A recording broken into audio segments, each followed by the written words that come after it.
El tema que nos convoca ahora es el panel Geopolítica y Estrategia de Acceso a los Mercados. Lo integran Gabriel Delgado, Roberto Gersetti y Andrés Grassi, que va a oficiar de moderador. Lo presentamos a Andrés, quien es ingeniero agrónomo de la Facultad de Agronomía de la Universidad de Buenos Aires, es docente en la Cátedra de Agronegocios de la misma facultad, posee un posgrado en Políticas y Gestión del Sector Agroalimentario de la Universidad Nacional de 3 de Febrero. Lo dejo entonces con Andrés Grassi y la moderación de este panel Geopolítica y Estrategia de Acceso a los Mercados. Adelante. Muchas gracias, Gastón. Bueno, vamos a empezar por Gabriel Delgado. Gabriel es doctor en Finanzas, licenciado en Economía Agropecuaria. Cursó parte de sus estudios de grado en la Escuela Superior de Agricultura de Purpan, en Francia. Participó del programa ejecutivo de Singularity University en Cupertino, California, en 2017. Desde 1998 es economista del Instituto Nacional de Tecnología Agropecuaria, en extensión de la Estación Experimental Bordenave hasta 2002 y referente en finanzas rurales desde el año 2003 al 2006.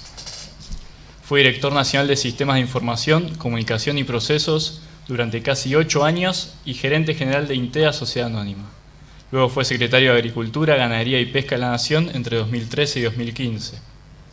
Tuvo dedicación docente desde hace aproximadamente 20 años en carreras de grado y de posgrado.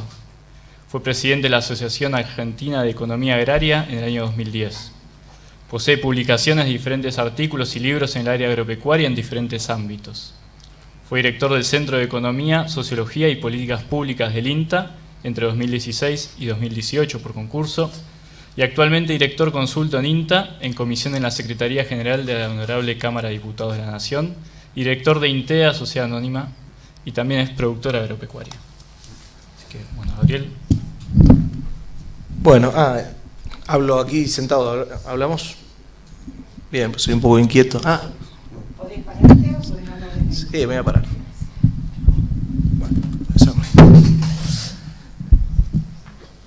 Bueno, muy buenas tardes a todos. Agradecido de estar acá. Muchas gracias, Andrés. Gracias, Fernando, por la invitación, como siempre, y la hospitalidad también a la Cámara. La verdad que ya debe ser entre las que se organizaban antes y ahora, hace unos cuantos años que ya vengo acompañando a Fernando en estos encuentros tan importantes para la discusión del futuro de la Argentina, ¿no? Y de la región, que decidí hacer una presentación vinculada con la tecnología y con la geopolítica, porque yo pienso que la Argentina tiene un problema muy grave, que es la pobreza. Y me parece que es el mayor generador de pobreza que tiene la Argentina, es la máquina esta que tenemos que se prende cada una determinada cantidad de años de tener las crisis de dólares. Estas crisis de dólares que nos generan disrupciones muy importantes en la macroeconomía, que se producen cada 10 años y cada 10 años tenemos 1 millón de pobres más. Y por lo tanto la primera salida, estoy convencido, tiene que ser poder solucionar la brecha de dólares que tiene la Argentina, para terminar con estos déficits recurrentes de dólares que ya Diamant los escribí en el año 50. Y creo que no tenemos que inventar mucho, porque Argentina tiene algunos sectores que son muy dinámicos y que tienen competitividad global. Y la cuenca fotosintética que tiene la Argentina, Brasil, Paraguay y Uruguay es una de las más importantes del mundo. Esto de envasar energía solar en granos, en plantas, en tallos, para obtener energía, alimentos, materiales, elementos químicos, es, me parece, uno de los mayores desafíos que tenemos hasta generacionalmente, los que tenemos y hemos tenido alguna responsabilidad en la política. Porque además creo que contamos con la ventaja de poder contar con algunas frustraciones de lo que no se ha podido hacer. Y además creo, con todo respeto, que habitualmente en el sector agropecuario tendemos, cuando hablamos desde el sector agropecuario, a enamorarnos del sector agropecuario. Y creo que el sector agropecuario tiene mucho más para dar, pero requiere la discusión de algunos ajustes en donde esa militancia mire más allá del sector agropecuario, para poder entender cabalmente el rol que el resto de la sociedad también le asigna. Y si nosotros comenzamos como sociedad a generar los consensos básicos para poder desenmarañar esa telaraña que hay históricamente en la economía argentina y en la sociedad argentina, probablemente empecemos a caminar en un sendero que achique un poco la dinámica del péndulo, de ir para un lado y para otro sin ninguna estación.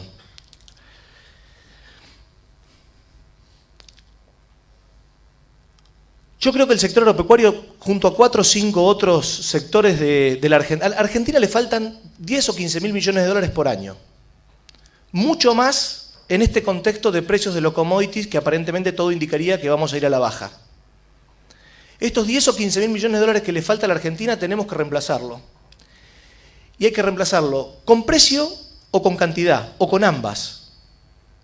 Y no tenemos un set gigante de sectores al cual echar mano, como tiene Estados Unidos, como tiene China, para poder tener competitividad global y poder dar pelea internacionalmente en los principales mercados dinámicos en los cuales tenemos que insertarnos. Pero creo que el sector agropecuario, además de tener una importancia muy grande en términos de ventajas comparativas, tiene una conexión cultural, social, política, a lo ancho y a lo largo de la Argentina, que merece la pena una mirada más detenida sobre las ventajas que puede dar. Pero también esta enorme ventaja, esta enorme dinámica que tiene el sector agropecuario argentino, tienen que ser complementadas con otras visiones, que por ahí no son tan optimistas como las ventajas comparativas, porque las ventajas comparativas hay que ayudarlas para que se expresen. Por sí solas no se expresan. Y creo que ahí tenemos que tener en cuenta no solamente las cuestiones relacionadas con las ventajas comparativas, con la organización social, sino también la mirada que tenemos en conjunto con nuestros vecinos. Los elementos más relevantes, creo que hay una coincidencia plena que va a haber 9.000 millones de habitantes en el 2050 y que hay que alimentarlos y que cada vez van a comer más carne, porque, como bien dice Fernando, va a haber 500 millones de chinos consumiendo cosas que hoy no están consumiendo, y eso nos da una ventaja gigante y una oportunidad enorme que podemos aprovechar. Pero nuestros competidores también juegan, no estamos solos en esta guerra. Además, el resto del mundo también nos asignó un determinado rol, que no siempre es el que nosotros queremos. Cuando las negociaciones internacionales te arrinconan, no te invitan.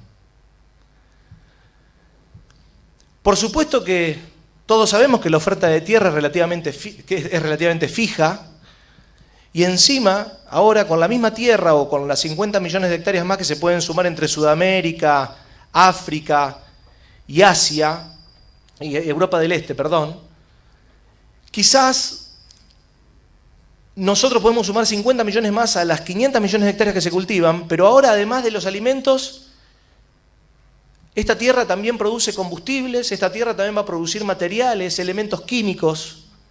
Entonces todo indicaría que si la población va a aumentar y la oferta de tierra es fija, lo único camino que nos queda es aumentar la productividad. Pero Malthus ya se equivocó con este tema.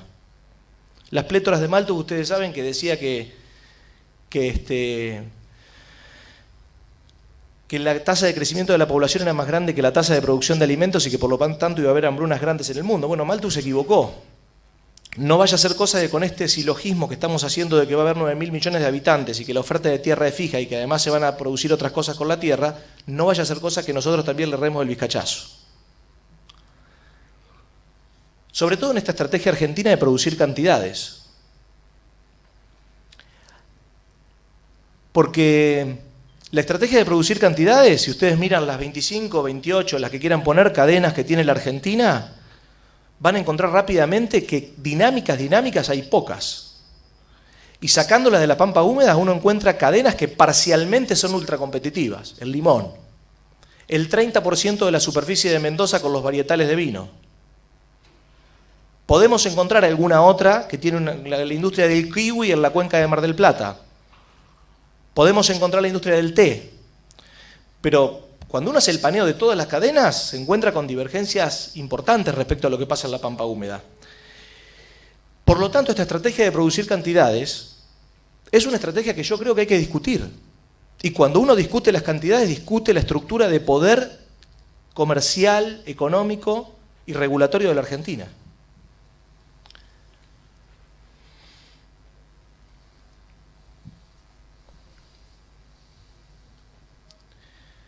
Yo quiero ir con este tema de los 9.000 millones de habitantes y que Argentina con esta oferta de tierra del mundo de 500 millones de hectáreas que los precios van a ser altos. Bueno, yo no digo que no, pero cuidado que hay obsolescencia programada también en la tecnología agrícola.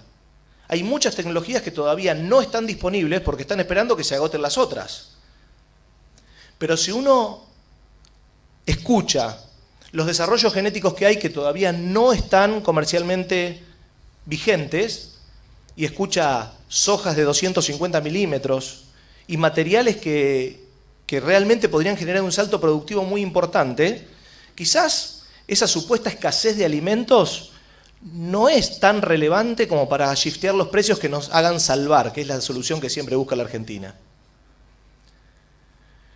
Además, si la estrategia argentina va a ser salvarse por altos precios de los commodities, nuestro país va a tener una importancia geopolítica mucho más importante para el resto del mundo, con lo cual no creo que actuemos en libertad. Les repito, las negociaciones internacionales no son un encuentro de té, es un juego de truco y de fuerza.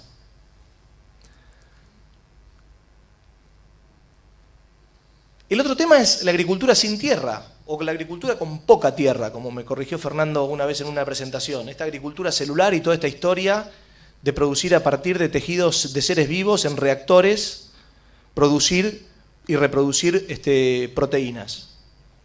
Yo no sé si la agricultura celular va a prosperar, pero Cargill está metiendo guita en esto, que es la empresa de alimentos más importante del mundo.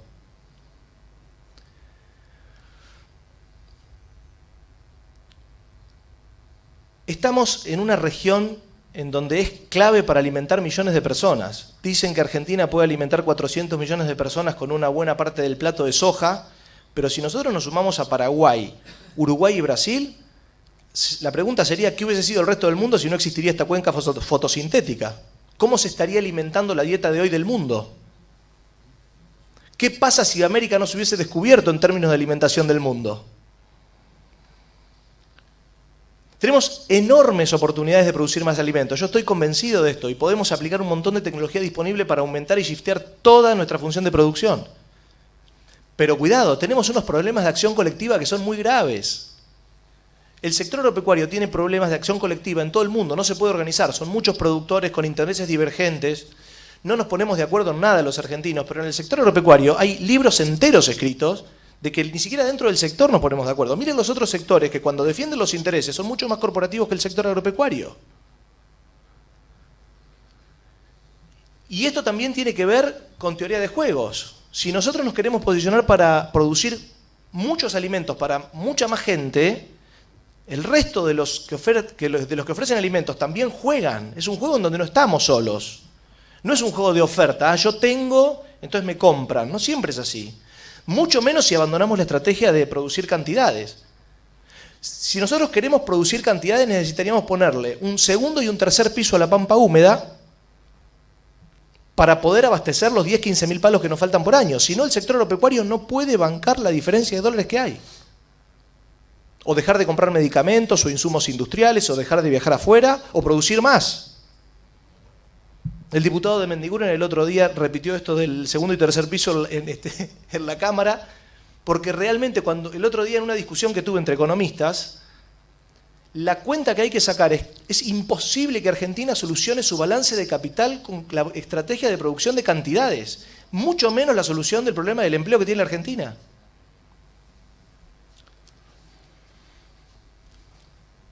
Y además estamos en una tremenda situación de endeblez. Nosotros, una buena parte de los dólares que usamos para viajar, para comprar insumos industriales, para comprar medicamentos, dependen de la soja.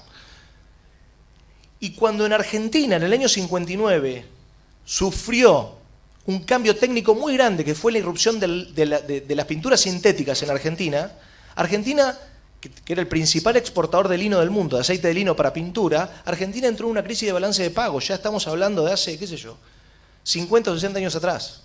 No vaya a ser cosa que nos pase lo mismo con el encastre de dieta de piensos que tienen los chinos con nuestra soja, que ya lo habrán visto acá, entre el maíz y la soja nuestra y toda esta historia. Geopolíticamente Argentina está débil con la soja. Mucho menos separados de Paraguay y de Brasil, donde podríamos tener alguna actitud un poquito más de más fuerza. Nos parten y nos comen en pedacitos, en cualquier negociación internacional. Además, hay una visión urbana políticamente opuesta a la que tiene el sector. Nosotros hemos medido esto. El sector agropecuario no tiene una buena visión urbana. Al contrario. Y muchas veces el sector se pone como refractario a esto. Pero nosotros lo he dicho varias veces y hay un estudio que lo pongo a su disposición a través de la gente que trabaja con Fernando, pero la visión urbana que hay de lo rural es muy mala. Y lo digo acá en estos ámbitos porque creo que yo me crié en el campo, tengo campo, soy productor. Pero el top of mind del sector agropecuario en el Gran Buenos Aires es envenenamiento. Y entonces, muchas veces, la legislación que se hace en contra del sector agropecuario, o los subsidios negativos que tiene el sector agropecuario cuando uno lo compara con el resto de los países del mundo, no solamente que atenta contra la generación de dólares, que atenta contra la generación de pobreza, sino que además tiene apoyo político. Es un problema grave que tiene este país. No es un problema del sector, es un problema del país. No se le puede cargar la mochila al sector agropecuario que solucione todos los problemas de la Argentina. No, ahora con la cosecha nos salvamos con el dólar. Hay que complementarlo con 15.000 palos de deuda porque si no las cuentas no dan. 20, 21, 22 y 23 tenemos 15.000 palos de déficit de dólares con mercados cerrados. Esto es matemática, ¿eh? O sea, venga el gobierno del color político que venga, ¿cómo se va a resolver esto? ¿Cuáles van a ser los dispositivos para evitar una nueva crisis del balance de pago de Argentina?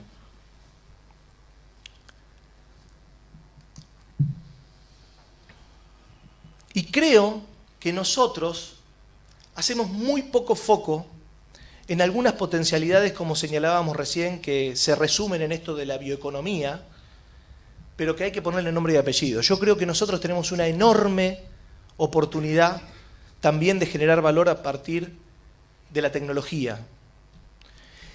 Y como dice Hausmann, los desarrollos que en general tienen un crecimiento vigoroso en los países, en general están muy conectados a los sectores más dinámicos. Toda esta cuestión de las tecnologías y de las tecnologías de alto valor, para mí representan una enorme oportunidad para la Argentina. Hay 7.000 millones de dólares ya que la industria del conocimiento, los sectores basados en el conocimiento, ya tienen su lugar en el balance de pagos. Y creo que es una enorme posibilidad de la Argentina, más allá de pensar en que la producción de proteínas pueden tener como destino los piensos animales, la alimentación humana, la energía, los materiales, los elementos químicos. Me parece que pensar, además de esa estrategia, pensar en desarrollar tecnología y apropiarnos de esa tecnología y tener una estrategia país con esa tecnología puede aumentar brutalmente la cantidad de dólares que nosotros podemos obtener.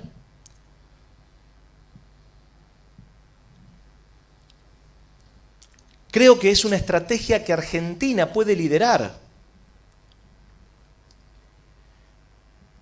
El tema que decíamos recién del urbano, el miedo por los agrotóxicos, yo creo que el tema que lo que está pasando con los agroquímicos en el mundo es muy grave. La gente tiene miedo.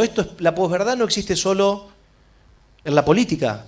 Este tema de los agrotóxicos, los bien usados, ustedes saben, no quiero entrar en detalle porque este es un auditorio calificado y no quiero ahondar y ser repetitivo, pero el tema de los agroquímicos entró muy fuerte en la sociedad urbana y probablemente cambie las pautas de consumo de la gente.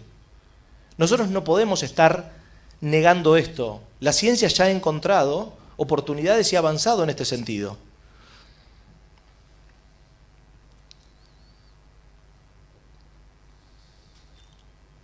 Lo mismo con los transgénicos. El miedo, el terror que se ha generado en la sociedad con los transgénicos. Enormes sistemas desregulatorios se montaron para que no entre nadie a desregular ni un solo gen. Lo introgresan 4 y nadie más. Un club, cada desregulación de gen vale 20 millones de dólares en todo el mundo. ¿Quién desregula un transgénico con estos sistemas desregulatorios? Nadie. ¿Qué hizo la ciencia? Inventó la edición génica. Se terminaron los sistemas desregulatorios, porque terminan siendo un negocio. La transgénesis es algo que hasta la naturaleza lo hace. Pero se generó terror en la gente, costosos sistemas regulatorios, nos inflamos el pecho diciendo que tenemos un flor de sistemas desregulatorios, cuando en realidad atenta contra la función de producción de alimentos, de energía, de materiales.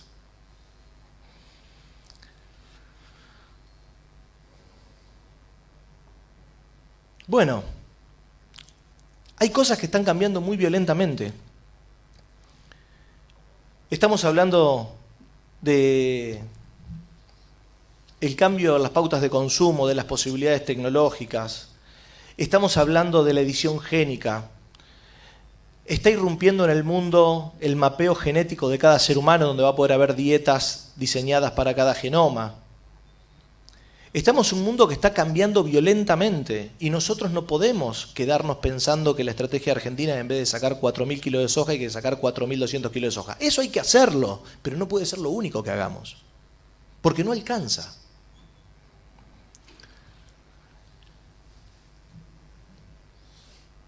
Bueno, el último punto era la irrupción también de la carne sintética, que tiene que ver con esto de la agricultura con poca tierra. Yo no sé si esto va a funcionar o no, lo que digo es que los principales players de comercialización de proteínas del mundo están generando inversiones. Cargill metió guita en Memphis Meats.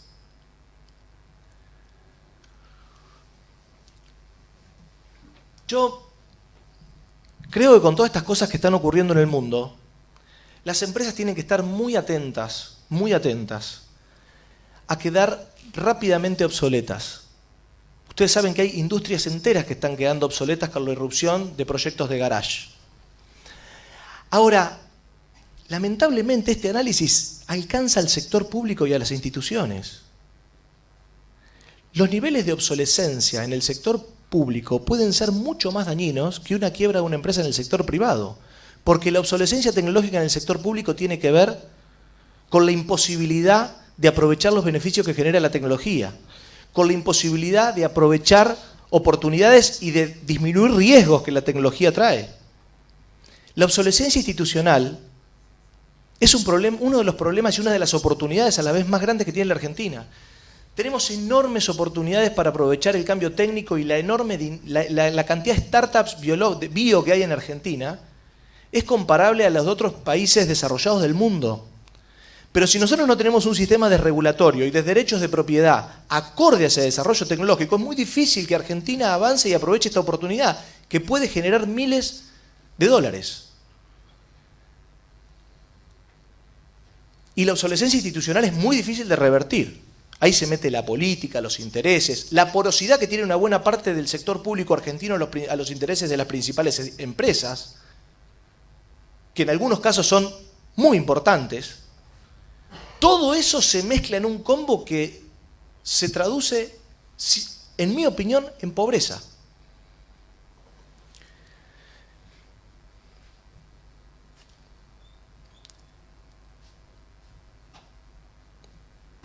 Yo creo que el aumento de la producción de alimentos en cantidades en el mediano plazo en el mundo puede ser tremendamente importante y eso es consistente con precios que van a estar lejos de precios históricos récord.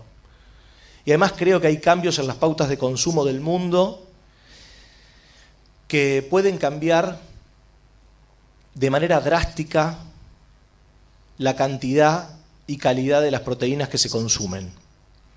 Y creo que es una tremenda irresponsabilidad basar el futuro de la Argentina en que vamos a tener precios altos porque va a haber gente en el mundo que se muere de hambre.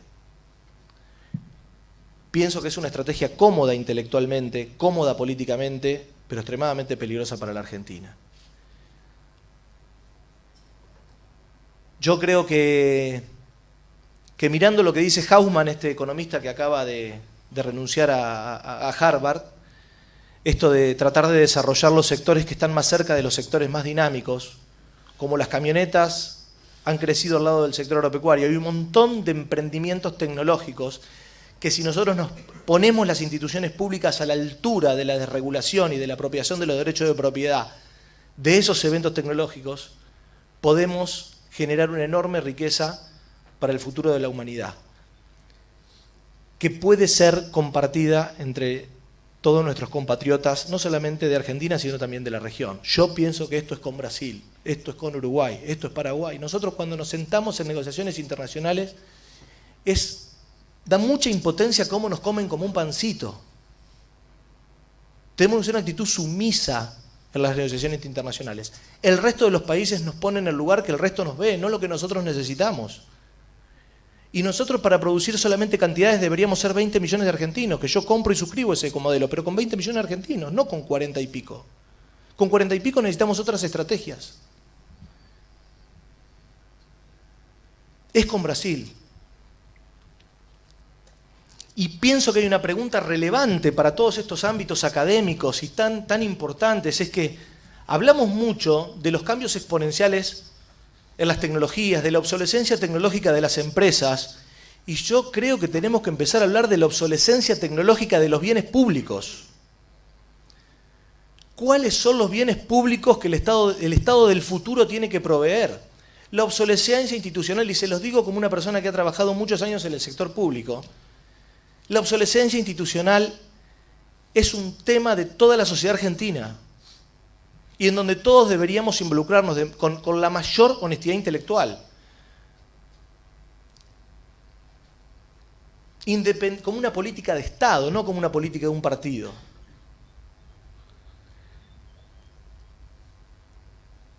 La edad me está trayendo presbicia, me complica la guía, discúlpenme.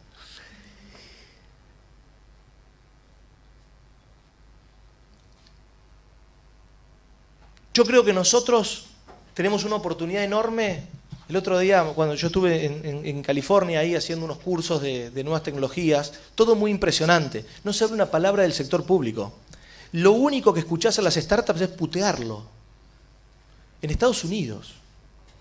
El Estado es algo malo, feo, que lo único que hace es ponerme palos en la rueda de lo que yo tengo que hacer. Nosotros podríamos convertirnos, por las capacidades que tenemos en el SENASA, en el Ministerio de Agricultura, en el INTA, en una enorme polo de desregulación de AgTech. Las empresas de agricultura celular no tienen forma de meterse sin muchos conflictos en la FDA. No tienen forma de hacer experimentos en Sudamérica más o menos estructuradamente para poder shiftear el mercado que ponen en el Excel para poner el valor teórico de las acciones y de las startups. Creo que Argentina tiene un negocio de 5 o 10 mil millones de dólares para poder meterse en ese sector. Pero para eso tenemos que poner a nuestras instituciones, desempolvar y ponerlas a la altura y salir y hacerlas escapar de la obsolescencia institucional que es tan tentadora para las instituciones en general y para nosotros también los profesionales. Es una zona de confort de la que hay que salir. Zona de confort que digo yo como padre la tengo con mi hijo, ¿no? Que me habla de cosas tecnológicas que la verdad que me generan mucha incomodidad de dialogar con él, no sé qué decirle. Entonces lo mejor es refugiarme y no decir nada. Imagínense cuando uno tiene que organizar a 7.000 tipos que tienen la misma inquietud. Es un desafío enorme, pero es el desafío de la Argentina, porque acá cuando hablamos de estas cosas tenemos que lograr conectarlo con la pobreza y con el resto de los sectores económicos de la Argentina. Tenemos que dejar de hablar del sector agropecuario y que nos salve una cosecha a la economía. Tenemos que empezar a pensar el conjunto de los sectores y el conjunto en funcionamiento de la sociedad argentina. Y yo creo regional.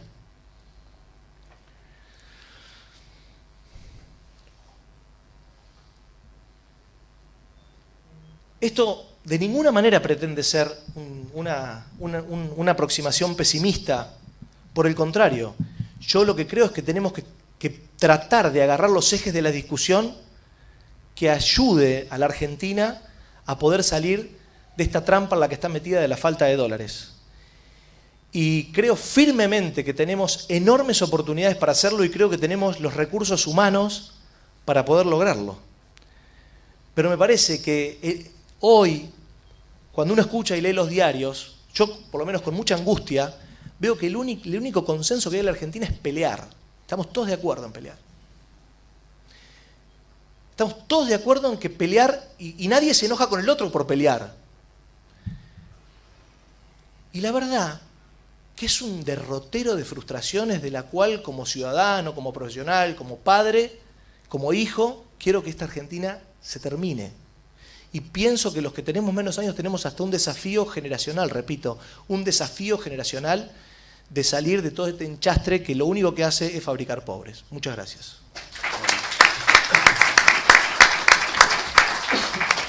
Muchas gracias, Gabriel. Bueno, creo que un poco, ahora esta segunda parte vamos a escuchar algunas respuestas también a todo lo planteado. Vamos a seguir ahora con Roberto Gersetti. Roberto es empresario y consultor ganadero, con más de 35 años de trayectoria, es fundador y presidente de la firma Conecar y directivo de la Cámara Argentina de Feedlot. Es referente de opinión en medios especializados y ha participado como disertante en instancias nacionales e internacionales. Está arriba, creo. ¿Arriba? Sí, lo dejé arriba. Hola, bueno, muy buenas tardes. Gracias, Fernando, por la invitación.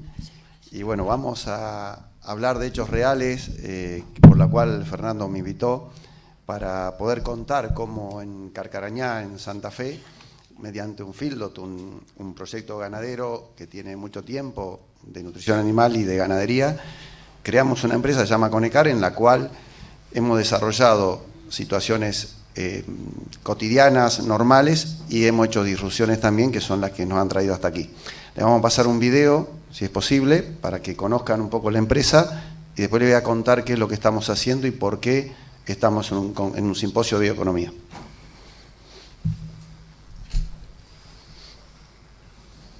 Hace más de 35 años, en Conecar, nos propusimos el desafío de desarrollar, en el corazón productivo de la Argentina, una ganadería intensiva diferente.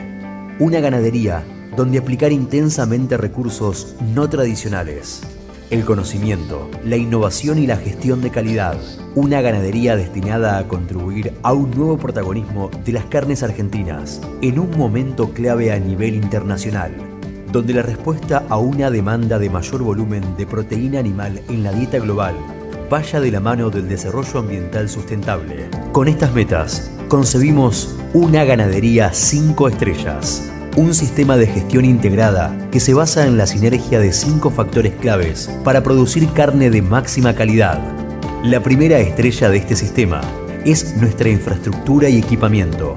Diseñamos y construimos un feedlot con capacidad para hospedar a 10.000 cabezas en perfecto equilibrio productivo.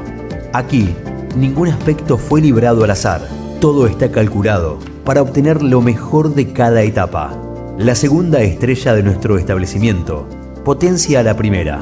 Un sistema de gestión y trazabilidad personalizada, con corrales individuales para cada cliente, donde cada animal es perfectamente controlado, alimentado y cuidado, certificado bajo la norma de bienestar animal, hasta llegar a su peso óptimo. Y si hablamos de eficiencia productiva y valor agregado, la tercera y estratégica estrella es la de la calidad nutricional. Nuestra propia planta de elaboración de alimentos balanceados nos permite contar con una amplia gama de productos y programas nutricionales a medida. Desde las etapas de terneros hasta las de engorde, la eficiencia en la conversión de alimento en carne es uno de nuestros diferenciales, certificado bajo la norma ISO 9001. Nuestro feedlot modelo es al mismo tiempo un laboratorio ideal, donde experimentar y validar distintos desarrollos. Nuestra cuarta estrella es CONECID, nuestro centro de investigación y desarrollo, en asociación con instituciones académicas, de productores y empresas de tecnología. Ensayamos y validamos tecnologías, sistemas de control sanitario y gestión innovadora de la producción. Camino a la tercera década del siglo XXI, los logros anteriores no serían suficientes para alcanzar mercados internacionales sin nuestra quinta y nítida estrella, la gestión de la calidad ambiental. Toda nuestra operación está certificada con la norma ISO 14001 y los innovadores métodos utilizados nos convierten en parte de la nueva bioeconomía, donde los recursos económicos y naturales se desarrollan en armonía. Con estas 5 estrellas, hemos logrado brillar en el exigente y competitivo escenario de la ganadería argentina y con ellas aspiramos a que la producción argentina de carne vacuna, con una rica historia de casi 200 años, vuelva a brillar cada vez más en el firmamento mundial. Conecar, ganadería 5 estrellas. Bueno, de eso se trata, de hacer cosas diferentes y sobre todo de tener coraje, porque si bien la empresa la fundamos en 1982, fue en 2001 y precisamente fue el 9 de julio de 2001, vinculado a esa argentinidad que nos hizo que en una época de crisis tuvimos el coraje de inaugurar una planta de alimentos balanceados en Carcarañá y haber desarrollado este fildo, que lo empezamos con 10 animales, hoy tiene una capacidad de 10.000, es referente en el sector. Y vamos por más, vamos hacia tener un centro de investigación y desarrollo, después de haber sido referente. Y todo lo que se vio en estos 2 días me pone en camino de estar haciendo las cosas como corresponden, porque cuando uno tiene un establecimiento en engorde a corral, no piensa en todas estas cosas que estamos haciendo, en trazabilidad, en bienestar animal, en certificar procesos de medio ambiente y de procesos de eficiencia de producción, que generan sustentabilidad. La eficiencia es sinónimo de sustentabilidad. Y de producir vacas o engordar novillos o terneros, vamos por producir un tipo de carne que pueda ser exportable y que sea el producto de valor agregado, que bien decía Gabriel, con cantidad solo no vamos a resolver el problema. Y entonces, basándonos en esa posición de Argentina y América del Sur, en función de la oportunidad y la responsabilidad que tenemos en ser parte de la solución del problema alimentario del mundo, es donde se empiezan a desarrollar cosas diferentes. Y dentro de esas cosas diferentes ponemos ejes en la ganadería de precisión, la sustentabilidad y el mercado. Porque también se dijo acá que el mercado es el que decide, el cliente es el rey, el cliente, el nuevo consumidor es el que decide qué es lo que quiere comprar. Y en ese sentido, qué quiere comprar respeta ciertas condiciones de medio ambiente, de cuidado de los animales, inocuidad de los alimentos. Acá estuvo Esteban Turi de Biogénesis Bagó y nos cuenta cómo el mundo quiere comprar, cómo nos quiere que trabajemos en consecuencia de esos mercados. Y en consecuencia de eso trabajamos. Y en ese trabajo es donde vamos logrando lo que pudimos ver recién. Entonces, esa economía circular, de la cual nos habla Fernando, la boutique del mundo, todas esas palabras que van englobando en hechos reales. Y eso es lo que pasaba en la Argentina hasta hace muy poco, en la década del 80. El producto salía en granel, como todavía sale gran parte, y de la cual se reclamaba hoy de que la balanza con China es muy ineficiente en función de que nos envían productos elaborados y enviamos materia prima. Pero si damos la vuelta y hacemos lo que se pregona desde la bioeconomía y tomamos casos reales que nosotros hemos visto, por ejemplo del cereal, que se convierte en un subproducto mediante la fabricación de alimentos humanos. O sea, cuando se hace la harina de trigo, la harina de maíz, el aceite de girasol va dejando lo que antes era un residuo o un subproducto. Ese subproducto, los animales que son biodigestores, caminando, lo convierten precisamente en carne para que después trabaje los frigoríficos. Yo soy de una ciudad de Carcarañá, donde en los años 90 un frigorífico tenía 1.000 empleados. Y después se cerró ese frigorífico. Cerrando las exportaciones cerramos los frigoríficos. Y se cerró el desarrollo de esa región. Y ahora vuelve a trabajar ese frigorífico, ya ahora hay 200 empleados y vuelve a retomar con esta pequeño inicio de exportaciones que nos lleva a 600.000 toneladas en un país que podría estar en más de 1 millón. Pero no queda solo en eso, ya se habla de biogás en los tambos, en los feedlot, y mucho más que eso es poder producir un producto de valor agregado y salgamos de la carne commodity, porque pasamos del cereal commodity a la carne commodity. Y nos vamos a ir seguramente a barcos que salgan con containers llenos de cajas con productos con valor agregado. Y a eso apuntamos. Pero esa caja que tiene un producto con un valor agregado, que el cliente del mundo lo va a exigir y lo va a elegir contra los otros jugadores, los otros competidores, va a tener que tener esa diferenciación. Y la confianza que perdió Argentina en estas últimas décadas va a haber que recuperarla en función de certificaciones. No basta solo con la buena intención, vamos a tener que certificar. Pero yo quería referirme también en caso de bioeconomía y a lo que se habló hoy, y de lo que se habla tanto del cereal y la de gran demanda china de alimentos y que se llevan cereales crudos. Fíjense lo que pasaba con el maíz. Cuando nosotros empezamos con el feedlot, la década del 80, el 90, el 90% del maíz iba para el engorde con un 10% de concentrado. Pasó una década y esos subproductos, tanto de trigo, del girasol, la malta, ocuparon un porcentaje de esa fórmula y ya el maíz bajó a 60% solamente como producto, como materia prima, en la conversión de carne, y esa otra parte fue para que también sea alimento humano y alimento animal. Pasó una década más y ya el maíz como grano pasó a ser solamente el 30%. ¿Por qué? Porque irrumpió el bioetanol y nos dejó la burlanda como su producto. Y ya tenemos corte de naftas, menos importación de petróleo, quizás algún día lo podamos hacer, nosotros seamos autoabastecidos, pero mientras tanto hoy la burlanda permite, o el etanol permite, que haya un corte en las naftas y a la vez que genere un subproducto capaz de convertir carne y seguir la economía circular tal. Y la exportación, nosotros defendíamos en este famoso peso de faena que fue tan discutido. No discutimos por qué se faena chicos, sí discutimos por qué no faenamos animales más grandes que permiten que exista la cadena de la recría. La cadena de la recría tiene mucho que ver con la biomasa.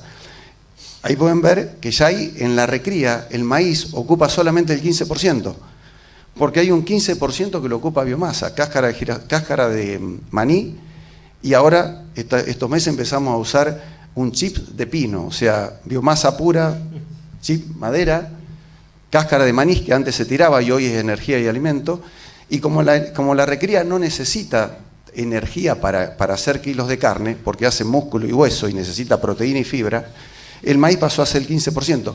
Y si seguimos industrializando, es muy posible que bajamos a cero uso de grano que puede ser destinado a energía y alimento humano. Ese proceso es un proceso que es netamente de una economía circular que agrega eslabones a la cadena. Cuando nosotros hablamos de ganadería, hay mucho más que el eslabón del feedlot o del pasto y el agua. Todo el proceso industrial tiene que ver con la ganadería. Es tan importante que genera tanto desarrollo que los que vivimos en los pueblos del interior lo vemos, no solo con los feedlots, con los tambos y con toda la actividad pecuaria, cerdo, pollo y demás. La ganadería de precisión, nosotros en nuestro caso, que es el modelo Conecar que queríamos mostrar, tiene que ver con lo que se viene, pero que ya está pasando. La agricultura tuvo un proceso, y acá estuvieron los que lideraron ese proceso, de Bioceres, de CONICET, Claudio Dunan, Gustavo Robocopatel. Ellos fueron los que quizás desde Rosario, desde la investigación de la ciencia y la tecnología, junto con los productores que fueron los que también aportaron para el desarrollo de la labranza cero, de la agricultura de precisión, lograron ponernos a la vanguardia del mundo. Cuando por ahí, Fernando, hablamos de la boutique del mundo, la ciencia y la tecnología que tiene Argentina para hacer un núcleo de agronegocios, y con lo que vemos ahora con la semilla modificada resistente a la sequía, Argentina puede ser solución no solo de lo que se pueda sembrar en zonas áridas de la Argentina, quizás en otras partes, Gabriel, de África o de otras partes del mundo. Eso puede ser Argentina. Y la ganadería, que puede emular o copiar, imitar a la agricultura, también tiene que estar a la vanguardia, y en un título que tenemos como una de las mejores carnes del mundo, si no la mejor, va a haber que certificarla y asegurarla, y la tecnología hace que se certifique. Nosotros no tenemos todavía rodeos trazados, no tenemos caravana, no tenemos documento de identidad en los animales, y eso va a llegar, porque va a haber tanta tecnología que la va a reclamar a esa identificación. Y van a ver con procesos que estamos teniendo en nuestro feedlot, innovaciones tecnológicas que reclaman la identificación de los animales. La medición, la eficiencia productiva, que tiene que ver mucho con la sustentabilidad. Somos muy ineficientes desde la ganadería de cría de la tasa de destete en el 60-62%, y en algunos lugares menos que eso, sobre todo en las zonas más marginales, donde no llega la innovación y la tecnología, a los procesos de engorde, que si bien los feedlots son los más tecnificados dentro de la cadena y los eslabones de la ganadería, tienen todavía deficiencia y cosas para corregir, e innovaciones para hacer. Y eso se hace con medición. Si no medimos no podemos crecer, no podemos mejorar algo que no se midió. Y en ese sentido estamos trabajando. Este es un ejemplo claro de lo que se viene, es la innovación más importante que puede llegar a pasar en la ganadería, y nos eligió una empresa como Bosch. O sea, Bosch es una empresa alemana que está entre los 5 empresas de innovación del mundo en lo que tiene que ser sensores y conectividad. Y que habla también de la ganadería, que una empresa como Bosch, que trabaja en altos niveles, hasta los autos que se manejan solos van a salir seguramente de sensores Bosch, y sistemas médicos de sensores Bosch o sistemas de mediciones de Bosch, y lo vamos a tener midiendo animales. Esa foto que ustedes ven son animales que se pesan solos, son animales que los vemos en el celular, podemos ver cuánto va aumentando de peso. Por eso es el inicio. Estamos llegando a tener el control donde podrán ver el bienestar animal, porque ese animal que está caminando por arriba de una balanza, en el celular estamos viendo cuánto pesa. Lo tenemos obviamente identificado con caravana electrónica, que es lo que tendría que tener todo el rodeo en la Argentina. Ese sistema va a permitir que podamos tener control, y una vez que esté identificado vamos a poder tener mucho mejor control, vamos a poder medir y vamos a poder seguramente ser más eficientes. Insisto, ese es el inicio. De ahí va a salir una ecografía, de ahí va a salir la temperatura del animal, va a salir lo que hoy en la agricultura, cuando un propietario de Buenos Aires puede saber lo que se está produciendo en el campo, en el Chaco, en Entre Ríos, en Corrientes, en su celular. Eso va a pasar, está pasando. Pero hay algo muy importante que pasa con esta tecnología, que esto viene de esta gran empresa alemana, pero esta otra viene de una startup argentina, de chicos, ingenieros, veterinarios, de informática, que desarrollaron una jeringa, están desarrollando, y también lo estamos haciendo en conjunto, desarrollando una jeringa inteligente. Entonces son cambios disruptivos que pasan después de décadas. O sea, una balanza que pesa sola es la primera vez que se da. Una jeringa que tenga una computadora, una jeringa de vacunar animales que tenga una computadora pequeña arriba y que indique y que en el celular te esté diciendo con qué estás vacunando y que te esté dando esa trazabilidad, que el día de mañana la puede llegar a tener SENASA y podamos certificar ante el mundo que estos animales tienen este control sanitario y que se hizo esta restricción y que se vacunó o se medicó con este medicamento aprobado y podamos ir con ese certificado. Yo creo que a eso apuntamos. ¿Por qué? Porque queremos mayor valor y nos quejamos porque China nos envía productos de $1.600 la tonelada y le enviamos de 400. Pero vamos a tener que hacer algo diferente para que nos paguen los 1.600. Este es el camino, en mi humilde opinión, que hay que seguir. El valor agregado va de la mano de lo que el consumidor pide.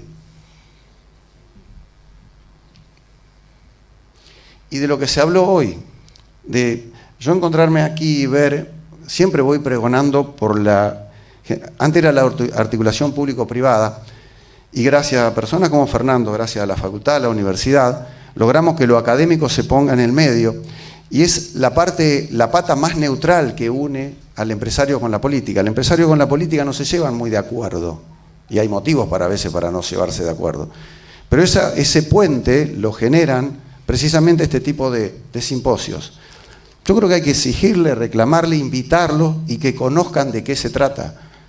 Si los funcionarios no conocen de qué se trata este tipo de cosas, es más difícil que nos ayuden. Obviamente que falta buena voluntad a la cual aspiramos que se vaya mejorando. Pero lo académico ayuda.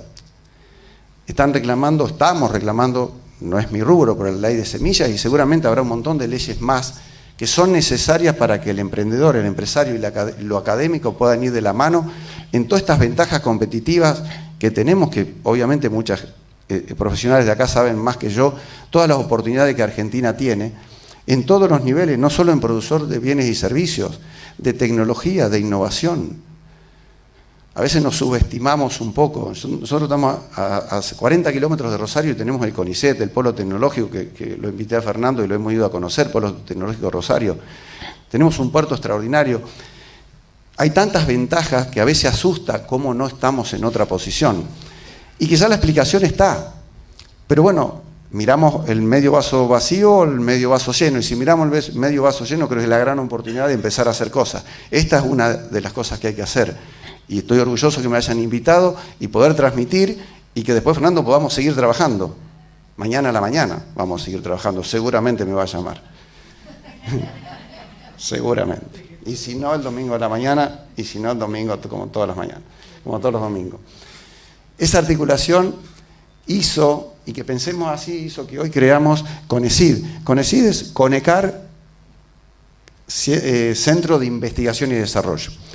Y eso nos posiciona como un centro de investigación y desarrollo en la Argentina para 10.000 animales, con más de 15 técnicos que tenemos trabajando y todo un equipamiento y tecnología que hace que vengan de todo el mundo, no solo a visitar, sino que nos haya elegido Bosch, que nos haya elegido DSM para hacer ensayos y validaciones de productos naturales, que es lo que va hacia el bienestar animal y inocuidad de los alimentos. Y posiblemente, y lo estamos tratando hoy, estaba Esteban Turi de Biogénesis, bueno, la parte de la sanidad, de la única salud, o la una sola salud, como se dice ahora, el laboratorio tiene que ser parte de este proceso, que son reales, que lo iniciamos con Copra, que es una empresa de Corrientes, que nos previene un año antes que nos va a traer los animales a engordar a Conecar. Y nosotros les preveemos también, o Copra mismo le prevé a Revif, que es un frigorífico de Pérez Millán, que vamos a tener esos animales que los alemanes o los holandeses ya saben que van a tener ese tipo de animal un año antes. No tenemos muchos casos de clientes que hagamos ese trabajo. Habría que hacer más masa crítica y copiar ese sistema. Pero estamos haciendo el modelo. Copra, a Revif, Copra, Conecar, a Revif. Me falta una pata que puede ser Biogénesis o puede ser otra empresa de salud. Y va a estar la parte del transporte para que después en 10 horas de transporte no nos arruinen la mercadería que hicimos durante 2 años. Y obviamente la industria, para que trate esa carne con las condiciones que tiene que tratarla en esos niveles de carne premium. Y obviamente la parte política, que nos apruebe esas leyes para que no nos traben este tipo de procesos. La parte empresarial la hacemos, nosotros ya certificamos ISO 14001, es de bienestar animal, de medio ambiente, perdón. Tenemos certificado de medio ambiente con una empresa alemana también y certificamos ISO 9001 de procesos. Y vamos por más certificaciones, porque son el documento de identidad que va a ir con nuestros productos al mundo. Y nosotros no vendemos carne, producimos carne para que alguien la comercialice, pero con ese aval, con ese certificado y documentación que nosotros les vamos a dar. Y todas esas certificaciones no es un funcionario que viene y nos pone un sello porque nos hizo una visita, hizo una auditoría. No sé, el trabajo de todos los recursos humanos que fuimos formando durante 37 años, 38.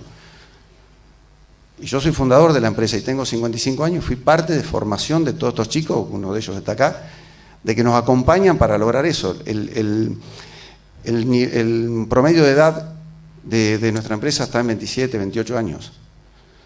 Yo rompo las reglas, lamentablemente, rompo el promedio, pero esa es la realidad.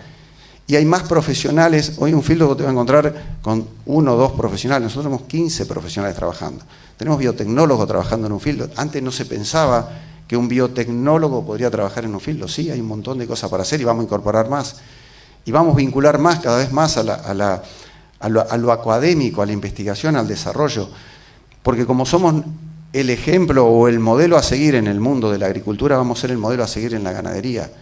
No nos pueden ganar, nos ganó Uruguay, Paraguay en exportación. No miremos para atrás, pero para adelante, si hacemos lo mismo nos vamos a tener resultados diferentes. Tenemos que hacer cosas diferentes. Estas son cosas diferentes, porque el consumidor moderno, que acá hay chicos jóvenes, ese consumidor moderno va a ir con el celular y le va a apuntar al código de barra, tiene otros nombres técnicamente, pero el código de barra, y seguramente le va a decir de dónde vino esa vaca, qué comió, qué sanidad tuvo.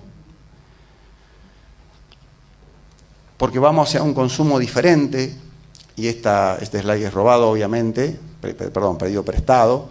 Yo no desarrollo eso, pero simplemente uno de ellos me lo ha dado Fernando, o seguramente alguno que está en la investigación de los mercados internacionales, donde se va viendo la evolución del consumo, o la evolución demográfica, donde pasa lo que pasa en China, que 300 millones de personas pasan de la ruralidad a la urbanización y dejan de comer arroz y comen carne, proteína animal. De hecho, me pasó con una delegación de chinos que vinieron y obviamente le pusimos acompañamiento de la carne, algunas bandejas con arroz, que todavía me quedan algunas ahí. Se comieron la carne, obviamente. Y dicen que no la comen, no la cocinan diferente. La cocinan diferente, comieron todo. Entonces, yo creo que la demanda está y el precio no tienen problema para pagarlo, porque en 1.300 millones de personas debe haber un porcentaje que está en condiciones de pagar. Pero se lo tenemos que llevar, y se lo tenemos que llevar certificado, garantizado. Y esta evolución también pasa, y la vivimos, porque esto pasó en la evolución de mi edad. O sea, mi viejo comía el bife a la plancha que está ahí abajo, esa costeleta de un novillo holando de 400 kilos, y nos teníamos que ir de la cocina por el humo que hacía para cocinar. Ese bife se hacía a la plancha. Y eso pasó a una hamburguesa que ya mis hijos, yo fui la transición de que me gustaba la costeleta, pero también ya mis hijos comían la hamburguesa. Y después va trascendiendo a que, sí, bueno, pero ahora están la hamburguesa premium, o la que va a tener que tener el ecoetiquetado, y que va a tener otra presentación más moderna, y ya vamos a la boutique de los productos que bien dice Fernando. Pero por lo que vi cómo evoluciona, y me están diciendo que los chinos ya en los departamentos no hacen cocina, o sea, no le agregan la cocina al departamento, la caja con esa carne que nosotros estamos preparando, quizás la van a tener que pedir ya cocida, lista, preparada, lista para el microondas.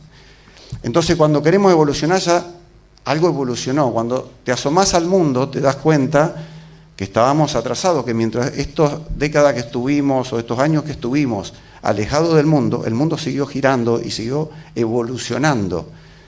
Vamos a tener que evolucionar de golpe. La ventaja que tenemos es que se puede copiar. Y sabemos qué es lo que quieren. Y en un viaje sabes cómo se comporta el consumidor en el mundo. Y gracias a la tecnología, el consumidor argentino también va a querer eso. En una discusión, en una charla parecida, estaba Rodrigo Troncoso, un amigo que es subsecretario de Ganadería, y decía cómo iban a ser las nuevas reglas para la tipificación, y salía el protocolo de China, que obviamente no quieren brucelosis ni tuberculosis. Alguien le reclamó a Rodrigo, le dice, levantó la mano, y dice, sí, pero no estamos preparados. Bueno, dice, hay que prepararse. Porque no solo los chinos quieren comer carne sana, dice, yo también quiero comer carne sana. Porque también esto nos va a mejorar nuestra calidad de vida si nos adaptamos o nos vamos preparando para las exigencias internacionales, seguramente vamos a mejorar la calidad nuestra también. El cliente es el rey, quiere trazabilidad, quiere presentación, quiere funcionalidad y la quiere registrada. Esto, bueno, es el modelo que Fernando en un momento, para alentarme en lo que hacemos, me mostró una caja que la pasó ayer en el video de un producto de Sadía, que un cuarto de pollo o un corte de pollo tenía más certificaciones que la carne que tenemos nosotros. Tenía certificaciones de calidad, presentación, inocuidad, bienestar animal, libre de antibióticos, carne natural. Decía, había un pollo comiendo pasto en la foto, ¿te acordás, Fernando? Decía, ¿pero cómo? Y marketing también tenía. Entonces a eso fuimos, ahora hicimos la caja. Yo esa caja que la hago para los amigos y para comer con nosotros no comercializamos, sino tratamos de que lo que lleva dentro de la caja lleve los registros. Yo digo que en las empresas, yo transmito en la organización nuestra, es poner el foco. Poner el foco, digo, yo te hago hasta acá y te garantizo.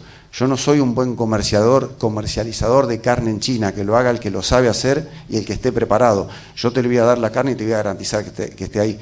Y quizás las empresas como Copra, como los clientes que tenemos, me dicen, yo te voy a dar el ternero trazado para que vos hagas esa carne para que el frigorífico la comercialice. ¿Se entiende? No me gusta meterme en todo porque no podemos saber de todo. Y es bueno hacer bien algo para que el otro continúe la cadena. Y como final yo creo que podemos reflexionar de que en la Argentina muchas veces hacemos los mismos y esperamos resultados diferentes.